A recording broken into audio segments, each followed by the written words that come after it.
बघा आधी ना ह्याच्या वरचं काढून घेते, कारण ह्याच्या वरचं जर तसंच ठेवलं ना त्याच्यामध्ये माती असते ना ते तशीच लागते, त्यामुळे अगोदर वरचं काढून घेते मी.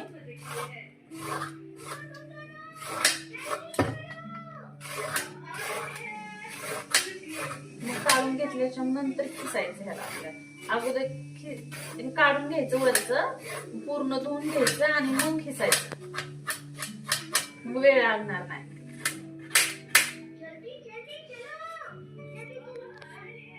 आणि हे माझ्याकडे तसलं नाही ना, बटाट्याचं ते वरचं काढायचं असतं ते ना, ते पटपट निघतं त्याने, पण तसं नाहीये माझ्याकडे, ते माझं खराब झालंय. तर मी आता हे बटाईने काढत असते, पटकन पण होईल. पण लावायची पण हाताला भीती वाटते बटाई. आता गाजराचं वरचं काढून घेतलंय बघा, आता स्वच्छ धुवून घेते, म्हणजे नाही ह्याच्यातले कचकच राहणार नाही. आता ह्याला धुवून घे बघा, सगळे गाजरं खिसून घेतलेत. आता ह्याला ना थोडं टाकू,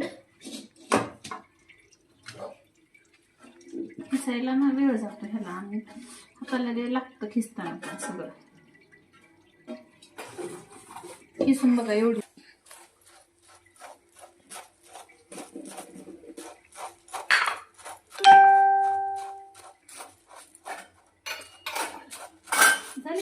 बघू मयूरने कशी भेळ बनवली, ती चांगली झाली आहे का, छान बनवली जखा. ह्याच्यामध्ये बघा तूप टाकले, आता तूप टाकून चांगलं ह्याला भाजून घ्यायचा. मस्त परतून झालाय, वास तर एवढा मस्त येतोय ना, परतल्यावरती चांगला लागतो. अंदाजे साखर टाकते मी, तर आपल्याला जसं गोड आवडतं तसं. कोण कोण मोजून टाकतं. बघा हे काजू, विलायची आणि ह्याच्यात टाकून घेऊन बारीक करून घेतलंय. चांगलं मिक्स करायचं.